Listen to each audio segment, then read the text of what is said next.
आप देख रहे हैं आवाज एट 9। मैं हूं कविता थपलियाल। शुरुआत करते हैं इस वक्त की सुर्खियों के साथ। अमेरिका में क्लिंटन राज या ट्रंप का नए दौर के दौराहे पर खड़ा अमेरिका। चंद घंटों बाद राष्ट्रपति चुनाव। ईमेल स्कैंडल में क्लीन चिट मिलने के बाद हिलरी फिर मजबूत। हिलरी को क्लीन चिट से भारतीय बाजार खुश। सेंसेक्स निफ्टी %% से ज्यादा चढ़ने में कामयाब। फार्मा और बैंक शेयरों ने भी भरा जोश। आईसीआईसीआई बैंक ने पेश किए बेहद कमजोर नतीजे। करीब 1% बढ़ा ग्रॉस एनपीए, लेकिन अन्य आय से मुनाफे में बढ़ोतरी। ब्रिटेन जाना हो सकता है आसान। पहले भारत दौरे में थेरेसा मे ने किया नियमों को आसान बनाने और करीब 1 अरब पाउंड के करार का वादा। एनजीटी के हंटर से हरकत में दिल्ली सरकार। कंस्ट्रक्शन और पावर प्लांट बंद करने के बाद अब पटाखों और बाहर से आने वाले ट्रकों पर भी रोक। कल सुप्रीम कोर्ट में सुनवाई। चौतरफा आलोचना के बाद सरकार ने टाला एनडीटीवी इंडिया पर बैन। सरकार के फैसले पर रोक के लिए चैनल ने आज ही सुप्रीम कोर्ट में दायर की थी याचिका। टोयोटा ने लॉन्च की नई फॉर्च्यूनर। बेहतर पावर और ज्यादा माइलेज का दावा। फोर्ड एंडेवर और शेवरोले ट्रेल ब्लेजर से होगा मुकाबला।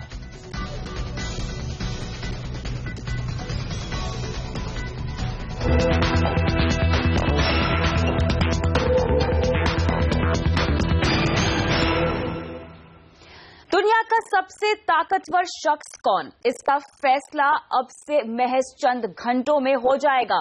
फैसला करेगा दुनिया का सबसे ताकतवर देश अमेरिका। जी हां, अमेरिका कल तय करने वाला है कि वहां क्लिंटन राज होगा या ट्रंप कार चलेगा। फिलहाल हिलरी क्लिंटन फिर मजबूत स्थिति में दिखाई दे रही हैं। एक ताजा सर्वे के मुताबिक हिलरी को 4% ज्यादा वोट मिल रहे हैं। और आपको बता दें कि एफबीआई ने कहा है कि ईमेल स्कैंडल में हिलरी के खिलाफ आपराधिक मामला नहीं बनता है। हिलरी पर विदेश मंत्री के तौर पर निजी ईमेल सर्वर के इस्तेमाल का आरोप लगा था, लेकिन एफबीआई के बयान के बाद उन्हें चुनाव में मजबूती मिली है।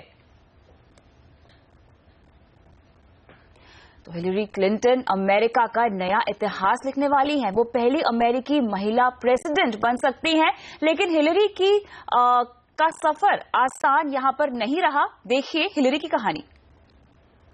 I believe with all my heart in an America where we don't leave anyone out or anyone behind. An America where a father can tell his daughter, yes, you can be anything you want to be, even President of the United States. Hillary एक हौसले की उड़ान का नाम है। साल 2016 में Hillary America ही नहीं, दुनिया की सबसे मशहूर शख्सियत बन चुकी हैं। शिकागो के इलियॉनिस में 26 अक्टूबर 1947 को कंजर्वेटिव सैनिक परिवार में हिलेरी का जन्म हुआ। वेल्सली कॉलेज में पढ़ाई के दौरान वो छात्र राजनीति से जुड़ी। Our leaders have viewed politics as the art of the possible, and the challenge now is to practice politics as the art of making what appears to be impossible possible. Yale school पहुंचते पहुंचते वो अमेरिकी राष्ट्रपति Richard Nixon पर महाभियोग चलाने वाली committee के साथ काम करने लगी। येल में ही हिलेरी की जिंदगी में बड़ा मोड़ आया। यहीं बिल क्लिंटन से मुलाकात हुई और फिर शादी। लेकिन अभी जिंदगी में सबसे बड़ा तूफान आना बाकी था। पति bill Clinton Monika Lewinsky scandal को लेकर सवालों के घेरे में आ गए। उन पर महाभियोग चलने वाला था, लेकिन हिलेरी आखिरकार अपने पति के साथ चट्टान की तरह खड़ी नजर आई। सियासी दांवपेच और उठापटक को करीब से देख चुकी हिलेरी ने फिर खुद सियासत में आने का फैसला किया। साल 2000 और 2006 में वो न्यूयॉर्क से सीनेटर बनी। इसके बाद साल 2008 में प्रेसिडेंट बनने के लिए हिलेरी मैदान में उतरी, लेकिन तब करिश्माई नेता बराक ओबामा से पीछे रह गईं। हिलेरी की काबिलियत को देखते हुए ओबामा ने 2009 में उन्हें विदेश मंत्री बनाया। 5 साल में उन्होंने 112 देशों का रिकॉर्ड दौरा किया। फरवरी 2013 में सबको चौंकाते हुए हिलेरी ने विदेश मंत्री पद से इस्तीफा दे दिया और पिछले साल राष्ट्रपति की रेस में शामिल होने का ऐलान किया। आज वो इतिहास रचने से महज एक कदम दूर है। We've reached a milestone in our nation's march toward a more perfect union.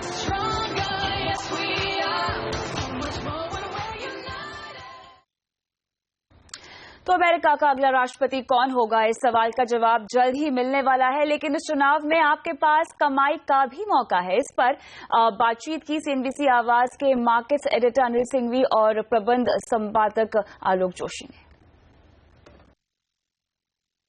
क्योंकि कई ब्रोकरेजेस अपने क्लाइंट्स को इस वक्त कह रहे हैं कि आप लोग अमेरिकी चुनाव पर आपको दांव लगाना है तो भारत के शेयरों को छोड़ के सीधे अमेरिका के इंडेक्स के फ्यूचर्स में ट्रेड कीजिए। इसलिए मैं आपसे सवाल पूछा। हाँ, तो इसका एक सिंपल तरीका है, क्योंकि डाउ फ्यूचर्स हमारे यहाँ ट्रेड होते हैं, हमारे यहाँ अच्छे से लिक्विड है, मतलब जितनी एक आम ट्रेडर को पोजीशन बनानी उतनी तो बन जाती है, बड़े फंड्स के लिए उतने लिक्विड है या नहीं। तो फिर सिंपल तरीका है कि आप अपनी पोजीशन को इंटैक्ट रखें, सामने Dow futures Nasdaq futures trade हो रहे हैं, वहां पर आप एक कॉन्ट्रा ट्रेड ले लें, ताकि अगर गैप से खुलना हो जो भी ऊपर या नीचे की तरफ, तो आपकी हेजिंग हो जाएगी। तो वो एक तरीका। कॉन्ट्रा ट्रेड कह रहे हैं तो मुझे करना क्या है?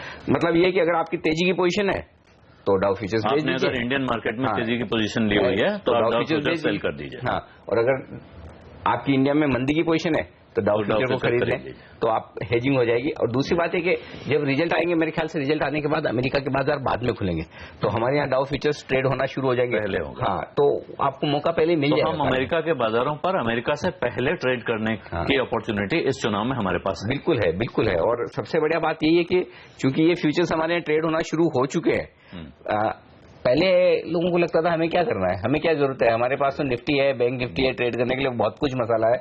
लेकिन ऐसे वक्त पर ही ये फ्यूचर्स काम आते हैं कि जब कोई बड़ी इवेंट बाहर के मार्केट में हो रही है और वो फ्यूचर आपके यहाँ ट्रेड हो रहा हो, तो आप फायदा उठा सकते, वो भी आप उनसे पहले ट्रेड कर सकते। बिल्कुल। चलिए, और इसी के साथ बात करते हैं अब शेयर बाजार में आज हुए कारोबार की। बाजार में आज अच्छी तेजी का दिन रहा। आज सेंसेक्स और निफ्टी आधा % से ज्यादा चढ़कर बंद हुए हैं। बाजार की इस तेजी को आज बैंक शेयरों ने जमकर सहारा दिया। साथ ही आज बैंक निफ्टी 1.5% से ज्यादा की बढ़त बनाने में कामयाब रहा। मिड कैप शेयरों में भी आज अच्छी तेजी हमने देखी और इंडेक्स करीब 1% चढ़कर बंद हुआ है। आज बाजार में 2,30,000 करोड़ से ज्यादा का कारोबार हुआ है। लेकिन चलिए विस्तार से बात करते हैं बाजार की चाल पर। हमारे साथ जुड़ रहे हैं मार्केट एडिटर अनिल सिंघवी। अनिल जी, ये बताएं कि तेजी के पीछे वजह क्या रही, कारोबार कैसा हुआ बाजार में आज?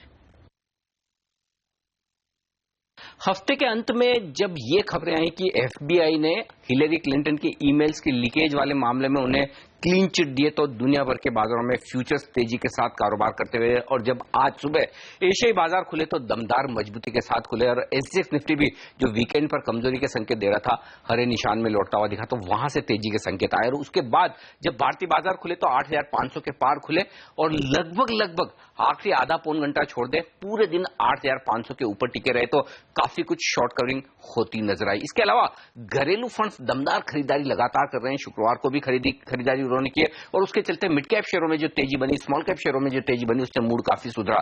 और आज मूड सुधारने का काम किया बैंकिंग शेयरों ने भी। बैंक निफ्टी में दमदार खरीदारी होती दिखी। 19,350 के आसपास की जो क्लोजिंग बैंक निफ्टी में मिली वो काफी बेहतरीन। तो ये तमाम कारण थे जिनके चलते भारतीय बाजारों ने दमदार प्रदर्शन किया। हाँ, आखिरी आधे घंटे में थोड़ी सी प्रॉफिट बुकिंग आई और 8,500 के बेहद नजदीक निफ्टी बंद हुआ। शुक्रिया अनिल जी। पीएनबी हाउसिंग की शानदार लिस्टिंग हुई है। कंपनी का शेयर 11% की बढ़त के साथ 860 रुपए पर लिस्ट हुआ है। अक्टूबर में आए आईपीओ के जरिए कंपनी ने 3,000 करोड़ रुपए जुटाए थे, जो कि आईसीआईसीआई प्रूडेंशियल के बाद इस साल का सबसे बड़ा आईपीओ था। और पीएनबी हाउसिंग फाइनेंस की शानदार लिस्टिंग के बाद कंपनी के एमडी संजय गुप्ता ने कहा है कि वो फिलहाल अपने पोर्टफोलियो को बढ़ाने पर जोर दे रहे हैं। इस कैपिटल से हमारे जो पोर्टफोलियो साइज है वो अबाउट 75,000 करोड़ तक पहुंच जाएगी आसानी से। And geographical expansion and portfolio growth ही केवल 2 ऑब्जेक्टिव्स हैं इस कैपिटल इन्फ्यूजन के। बात करते हैं आज आए नतीजों की। आईसीआईसीआई बैंक के नतीजे उम्मीद से कमजोर रहे हैं। एक तरफ तो बैंक के एनपीए में बढ़त देखने को मिली है, वहीं आय उम्मीद से कमजोर रही है। बैंक का मुनाफा 3,030 करोड़ से बढ़कर 3,102 करोड़ रहा है, जबकि नेट इंटरेस्ट इनकम बिना बदलाव के 5,253 करोड़ पर रहा है। और बैंक का ग्रॉस एनपीए 5.87% से बढ़कर 6.82% रहा है। कमजोर नतीजों के बाद आईसीआईसीआई बैंक की सीईओ चंदा कोचर ने कहा है कि बैंक कर्ज का दबाव झेल रही कंपनियों में एक्सपोजर घटाना चाहती है। NPA addition and NPA ratios are, a result of many things. One is that even when you're working on a resolution, if the resolution gets delayed by a quarter or two, in the interim something may enter into NPA.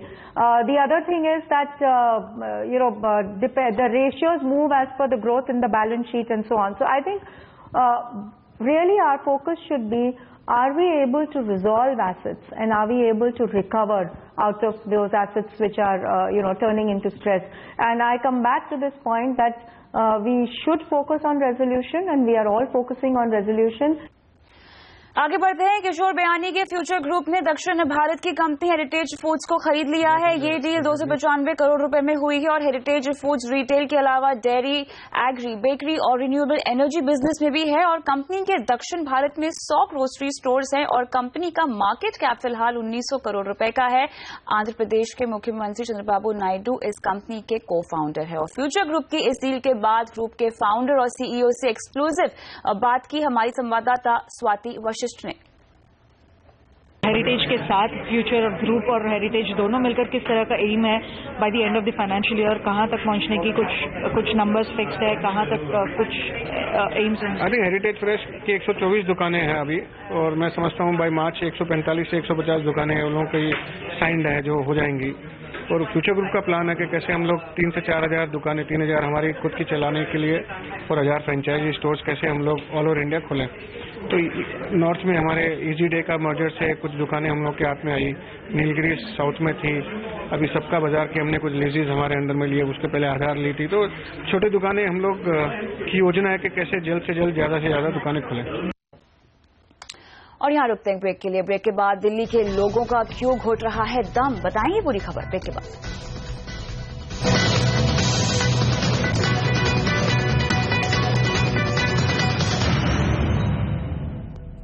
Delhi NCR में प्रदूषण की वजह से हाहाकार much रहा है। हवा में जहर घोलने वाले महीन कण और रसायन लगातार 8वें दिन सामान्य से 10 गुना से भी ज्यादा बने हुए हैं। स्मॉग ने फिजाओं को धुंधला कर रखा है। लोगों की समझ में नहीं आ रहा है कि निजात कैसे मिलेगी।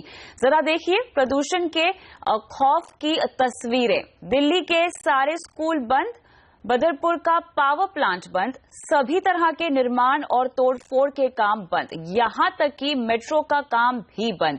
दिल्ली में पटाखों पर भी बैन लगा दिया गया है। जनरेटर चलाने और पावर प्लांट की राख उठाने पर भी रोक लगा दी गई है। सड़कों पर पानी का छिड़काव भी शुरू कर दिया गया है। बैठकों का दौर भी यहां चल रहा है। एनजीटी सरकारों और एजेंसियों को फटकार लगा रही है और मामला सुप्रीम कोर्ट भी पहुंच चुका है। दिल्ली के अंदर जितने भी ओवरलोडेड ट्रक आ रहे हैं जिसकी वजह से पोल्यूशन होता है, बिना पोल्यूशन सर्टिफिकेट के आ रहे हैं, नॉन डेस्टाइन ट्रक्स है, सबको बंद किया जा रहा है। पूरी सख्ती से काम कर रहे हैं। 5 दिन के लिए कंस्ट्रक्शन को भी बंद कर दिया गया है, स्कूलों को छुट्टी की गई है और पूरी सख्ती से जिससे भी तरीके से और आगे भी इसको बढ़ाया जाएगा। दिल्ली की समस्या 80% है।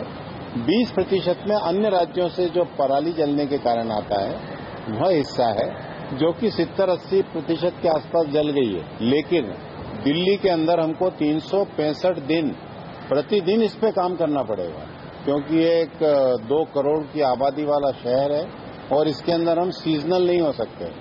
365 दिन हमको काम करना पड़ेगा। दिल्ली एनसीआर में प्रदूषण के खौफ ने मास्क की बिक्री बेतहाशा बढ़ा दी है। हालत यह है कि मेडिकल स्टोर मास्क की डिमांड को भी पूरा नहीं कर पा रहे हैं और ऐसे में कई जगहों पर मास्क सामान्य से कई ऊंची कीमत पर बिक रहे हैं। दुकानों पर यह भीड़ किसी डिस्काउंट ऑफर के लिए नहीं बल्कि प्रदूषण से बचाने वाले मास्क खरीदने वालों की है। दिवाली के बाद से ही दिल्ली के मेडिकल स्टोर्स में मास्क की डिमांड एकाएक बढ़ गई है। मांग इतनी ज्यादा है कि कई लोगों को बिना मास्क खरीदे ही खाली हाथ वापस लौटना पड़ रहा है। मास्क तो मिला नहीं है मेरे को। जैसे 1-2 दिन में हर रोज आ रही हूँ, पता कर रही हूँ, मास्क आउट ऑफ स्टॉक है। अब मैं तो बस इंतजार करूंगा जब तक मुझे मिलता नहीं है। जब मैं शॉप पे गया मास्क लेने के लिए तो शॉपकीपर ने कहा कि हमारे जितने भी मास्क है वो ऑलरेडी आउट ऑफ स्टॉक है, तो फिर मजबूरी में यही मास्क लेना पड़ा। हम चाह रहे थे वो नहीं थे, जो हमारे डॉक्टर ने हमको प्रिस्क्राइब किया था वो इनके पास था। दिल्ली में मास्क की बिक्री पिछले साल के मुकाबले करीब 10% तक बढ़ चुकी है। मेडिकल स्टोर और मास्क रखने वाले दुकानदारों के मुताबिक उनके पास डिमांड के हिसाब से स्टॉक ही नहीं है। लास्ट टाइम तो हमने इसका बिल्कुल जीरो बेचा था एंड पीपल को अवेयरनेस भी नहीं थी। This year after Diwali it has increased to 500 pieces. हम तो बहुत कम स्टॉक रखते हैं क्योंकि हर साल कम बिक्री होती थी, इस साल स्टॉक कम था और डिमांड ज्यादा थी। बाजार में 5 रुपए से लेकर करीब 2000 रुपए तक के मास्क मौजूद हैं। हालांकि बिक्री बढ़ने से मास्क के दाम भी बढ़ गए हैं। कई जगहों पर तो इसकी ब्लैक मार्केटिंग भी शुरू हो गई है। मेडिकल स्टोर में मास्क न मिलने से अब लोग ऑनलाइन मास्क की बुकिंग करवा रहे हैं और यही वजह है कि अमेजोन ने पिछले 2 दिन में करीब 13% डिमांड में बढ़ोतरी देखी है। लेकिन आज भी बच्चों के लिए मास्क मिलना मुश्किल हो रहा है। ऐसे में दिल्ली इन बढ़ती डिमांड को कैसे फुलफिल कर पाएगी, इस पर गौर करना होगा। अर्णव वसावड़ा, दिल्ली। देखिए, बड़ा सवाल ये है कि आखिर दिल्ली की ये हालत किसने बनाई। हमारे खास शो आवाज अड्डा में हमने ये सवाल पूछा कि दिल्ली के प्रदूषण के लिए कौन जिम्मेदार है, दिल्ली सरकार, केंद्र सरकार, पड़ोसी राज्य या दिल्ली की जनता। इसके जो जवाब आए उसमें 51% लोगों ने कहा कि दिल्ली सरकार दिल्ली के प्रदूषण के लिए जिम्मेदार है, जबकि 10% लोगों ने माना केंद्र इसके लिए जिम्मेदार है। पड़ोसी राज्यों को भी 10% लोगों ने जिम्मेदार माना, जबकि करीब 30% लोगों ने कहा कि दिल्ली के प्रदूषण के लिए दिल्ली की जनता जिम्मेदार है। तो प्रदूषण से परेशान दिल्ली के लिए और बुरी खबर अब आती हुई दिखाई दे रही है। सदर बाजार के पास झुग्गियों में भयंकर आग लग गई है। आग बुझाने के लिए दमकल की 30 गाड़ियों को लगाना पड़ा और आग से झुग्गियों में रहने वाले लोगों का घर बार तो जल ही गया। आग ने प्रदूषण के लेवल में और इजाफा कर दिया है। रुक करते हैं अब दूसरी बड़ी खबरों की ओर। ब्रिटिश प्रधानमंत्री टेरेसा मे 3 दिन के भारत दौरे पर हैं। दोनों देशों के बीच एक फ्री ट्रेड समझौते और आसान वीजा नियमों के लिए बातचीत चल रही है। टेरेसा मे ने घोषणा की है कि भारत के कारोबारियों को ब्रिटेन जल्दी क्लियरेंस देगा और साथ ही टेरेसा के साथ बातचीत के बाद प्रधानमंत्री मोदी ने कहा है कि दोनों देशों ने व्यापार पर एक जॉइंट वर्किंग ग्रुप बनाने का फैसला किया है। ईज ऑफ डूइंग बिजनेस और बौद्धिक संपदा से जुड़े 2 MOU पर भी हस्ताक्षर हुए हैं। स्मार्ट सिटी योजना में ब्रिटिश कंपनियों को 2 अरब पाउंड निवेश के मौके ऑफर किए गए हैं। टेरेसा मे ने कहा है कि उन्हें और 1 अरब पाउंड के नए डील्स की यहां पर उम्मीद है। I encourage British companies to look at the multiple opportunities in the Indian defence sector. Looking beyond trade in defense equipment, I invite them to build partnerships with Indian enterprise that focus on manufacturing, technology transfer and co-development. और यहाँ रुकते हैं break के लिए। Break के बाद किन किन सेक्टरों के लिए फायदे वाली रही इस साल की दिवाली, बताएंगे आपको इस ब्रेक के बाद।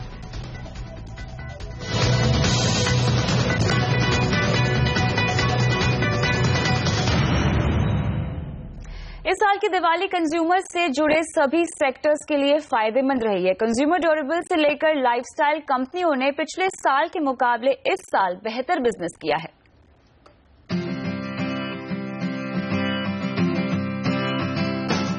इस दिवाली पर बाजारों में उमड़ी शॉपर्स की भीड़ ने कंपनियों की बैलेंस शीट जगमगा दी है। फेस्टिव सीजन में LG, सैमसंग, सोनी जैसी कंज्यूमर ड्यूरेबल कंपनियों ने डबल डिजिट ग्रोथ दर्ज की है। LG की बिक्री इस साल 25% तक बढ़ी है और सबसे ज्यादा बिकने वाले प्रोडक्ट रहे हैं टीवी, वॉशिंग मशीन, फ्रिज और होम एंटरटेनमेंट अप्लायंसेज। सोनी का दावा है कि उसके मोबाइल फोन्स और पैनल टीवी की बिक्री सबसे ज्यादा हुई है। सैमसंग ने तो इस साल दिवाली के मौके पर बिक्री में 30% तक की बढ़ोतरी दर्ज की है।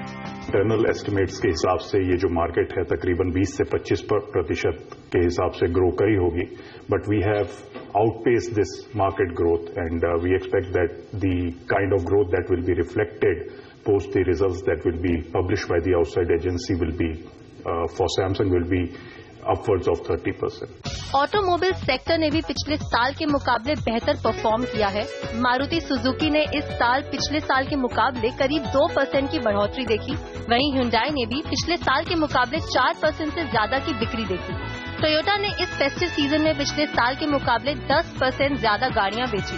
फैशन और अपैरल सेगमेंट में भी ऑफलाइन स्टोर्स पिछले साल से बेहतर परफॉर्म तो कर पाए, लेकिन ऑनलाइन सेल को टक्कर नहीं दे पाए। विल्स, लाइफस्टाइल, ग्लोबस और जारा की बिक्री 7 से 10% के आसपास बढ़ी। शॉपर स्टॉप ने भी पिछले साल से बेहतर बिक्री हासिल की। एक्सप्रेस सिटी में हमने double digit like to like growth देखा है। सो 3.4% का ऑलरेडी हम 10% के ऊपर चले गए हैं। डिपार्टमेंट स्टोर में हम करीबन 6.5% के ऊपर लाइक टू लाइक ग्रोथ देख रहे हैं, जो 2.2 था सेकेंड क्वार्टर में, उसके सामने ये ऑलमोस्ट 3x ग्रोथ है। तो मैं मानता हूँ सेकेंड हाफ डेफिनेटली एक स्ट्रॉन्ग पोटेंशियल है। कंपनियों की दिवाली को चमकदार बनाने में बेहतर मॉनसून, अच्छे कंज्यूमर सेंटिमेंट और 7th पे कमीशन की सिफारिशों ने काफी मदद की है। इस शानदार बिक्री से उत्साहित कंपनियां अब शादी और क्रिसमस के सीजन की तैयारियों में जुट गई है। ईशा शर्मा, दिल्ली। और आवाज एट नाइट में इतना ही, लेकिन आप लगातार अपडेट्स के लिए CNBC आवाज के साथ जुड़े रहिए ट्विटर, फेसबुक और यूट्यूब के जरिए। नमस्कार।